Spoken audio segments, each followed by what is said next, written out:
just want the news, they want the truth.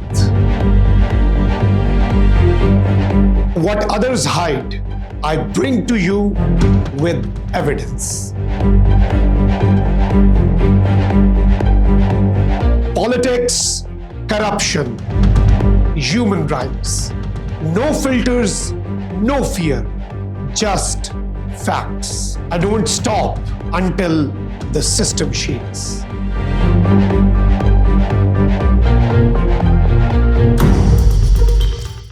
Hello and welcome to Trending Daily. I'm Makhdoom Shahabuddin. Pakistan's regional diplomatic role is once again coming into focus as Iranian Foreign Minister Abbas Araghchi speaks by telephone with Pakistan's Chief of Army Staff and Chief of Defence Forces, Field Marshal Asim Munir.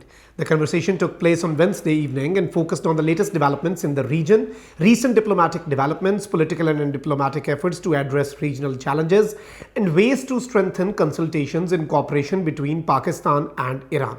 At first glance, this may appear to be another routine diplomatic conversation between two neighboring countries. Pakistan is increasingly finding itself involved in conversations that go beyond its immediate borders.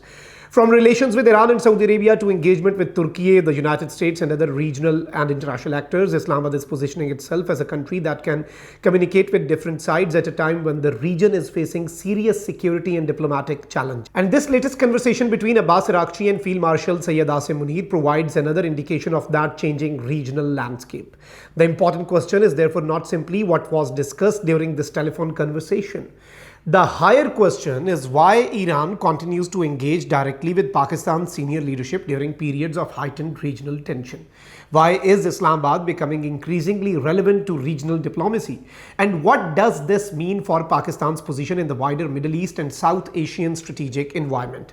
Pakistan and Iran share a critical neighborhood. Pakistan and Iran are immediate neighbors. Their relationship has always carried strategic importance because of geography, border, security, trade, energy interests, and their shared connection to developments in Afghanistan and the wider region.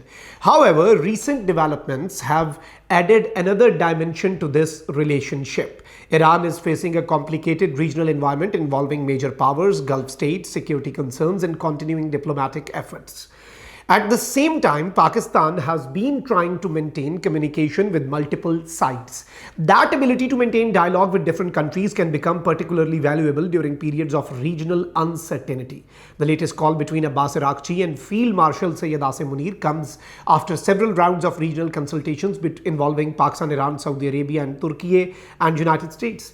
Earlier this month, Araghchi also held separate phone calls with senior officials from Pakistan, Saudi Arabia and Türkiye as diplomatic efforts intensified around regional security and political solutions. This repeated engagement is very important. It suggests that Pakistan is not simply observing regional developments from the sidelines. Islamabad is increasingly being included in discussions surrounding regional stability. Pakistan's diplomatic space is expanding. Pakistan's influence in the region cannot be measured only by military strength. Diplomatic access matters too.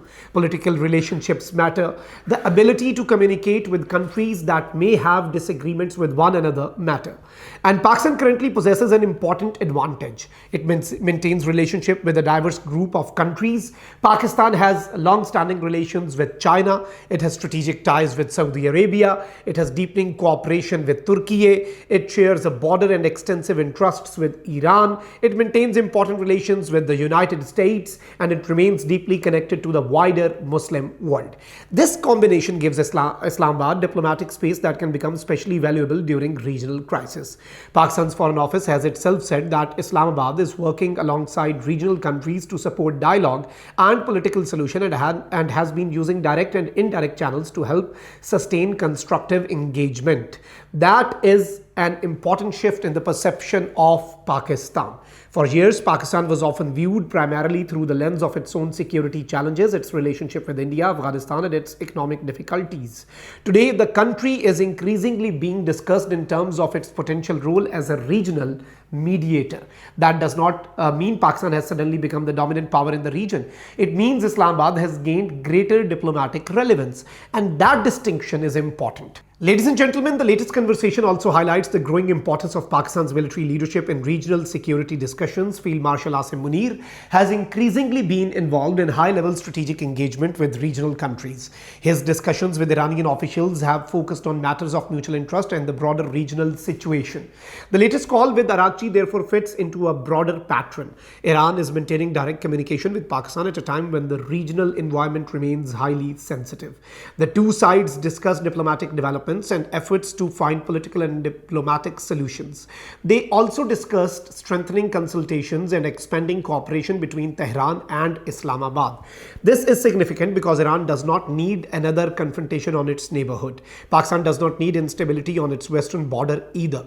Both countries therefore have an interest in maintaining communication. For Pakistan, stronger engagement with Iran can also support border stability, economic connectivity and regional trade. For Iran, Pakistan represents an important neighboring state with strong relationships across the wider Muslim world. That makes Islamabad a potentially useful diplomatic channel. One of the most important developments in Pakistan's regional position has been its strengthening relationship with Saudi Arabia. Pakistan has maintained long-standing political, economic and defense ties with Riyadh. Recent developments have elevated the strategic importance of that relationship. Pakistan, Saudi Arabia and Türkiye have also moved toward deeper strategic cooperation through the Makkah Joint Defence Agreement. Pakistan's Foreign Office has described Islamabad's role in bringing the agreement to fruition as significant and has emphasized its broader importance for strategic cooperation and regional stability. This creates an interesting diplomatic equation. Pakistan has strong relations with Saudi Arabia. Pakistan also maintains engagement with Iran. At the same time, Islamabad has expanding strategic cooperation with Türkiye. These relationships give Pakistan an opportunity to operate across different diplomatic circles. Pakistan's regional diplomacy has also direct economic dimension. Pakistan needs investment, Pakistan needs energy security, Pakistan needs expanded exports, Pakistan needs stronger regional trade, and Pakistan needs greater economic integration with neighboring countries. Improved relations with Iran could potentially support trade and energy cooperation. Improved relations with Saudi Arabia can support investment and economic partnerships. Stronger ties with Türkiye can create opportunities in defense, infrastructure, manufacturing and technology. Engagement with China remains central to infrastructure and connectivity. And stable relations with the United States remain important for Pakistan's broader economic and financial interests. This means Pakistan's foreign policy and economic strategy cannot be separated. A more influential diplomatic position can potentially create more economic opportunities, but that opportunity will only become meaningful if Pakistan can convert diplomatic goodwill into trade and investment and economic activity. So the main question is, where does India stand? This is where the regional equation becomes particularly interesting. India has long presented itself as one of the most important strategic powers in South Asia and increasingly as a major player in the wider Indo-Pacific and global system. India has a large economy. It has a huge population. It possesses substantial military capabilities. It has growing relations with the US and other major powers. There is no question that India is an important regional and global actor, but influence is not determined by claims alone. It is also determined by who other countries are calling, who is being consulted, and who can maintain communication across competing regional blocs. And this is where Pakistan's recent diplomatic activity deserves attention. While India continues to project itself as a major regional power, Pakistan is increasingly appearing in important diplomatic conversations involving Iran, Saudi Arabia, Türkiye, and other international partners. Ladies and gentlemen, the Middle East and South Asia are no longer separate strategic theaters. Events in the Gulf affect Pakistan, events in Iran affect Pakistan, developments in Afghanistan does affect Pakistan, energy security affects Pakistan, global trade routes affect Pakistan, and tensions between major powers can directly influence Pakistan's economy. This interconnected environment makes diplomatic flexibility increasingly valuable. Pakistan's challenge is to use that flexibility without becoming strategically overextended. The country has an opportunity to present itself as a responsible regional actor that supports dialogue and stability. Its recent diplomatic activity suggests that this approach is already gaining attention. The immediate significance of the call is that Pakistan and Iran are maintaining close consultations over regional developments. The strategic significance is broader. Pakistan is increasingly being brought into regional conversations at a time when diplomacy is becoming as important as military power. That creates an opportunity for Islamabad. But opportunity alone is not enough. Pakistan must demonstrate that it can translate diplomatic influence into economic strength. Regional influence without economic growth will remain limited.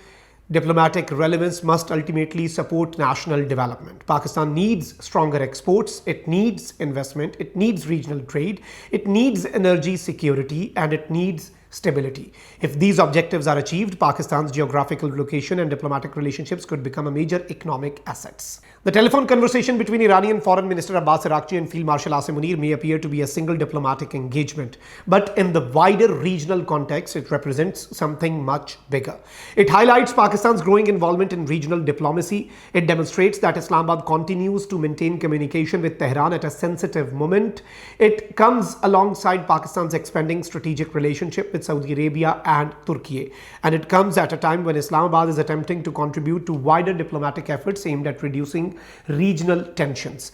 India remains a major regional power and should not be dismissed. But Pakistan's recent diplomatic activity demonstrates that regional influence is not simply a competition over military strength, economic size, or political claims. It is also about relationships. It is about trust. It is about access. It is about the ability to communicate with different sides. And increasingly, Pakistan appears to be finding that space. The real test now is whether Islamabad can convert this growing diplomatic relevance into lasting strategic and economic gains. Because for Pakistan, the ultimate objective should not simply be the greater regional influence. It should be greater security, stronger economic growth, expanded trade, increased investment, and a more stable future of its people. That is why diplomacy becomes very meaningful, and that is why the latest conversation between Abbas Araghchi and Field Marshal Asim Munir deserves attention far beyond the telephone call itself. This was Trending Daily. I'm Makhdoom Shahabuddin. See you in the next episode.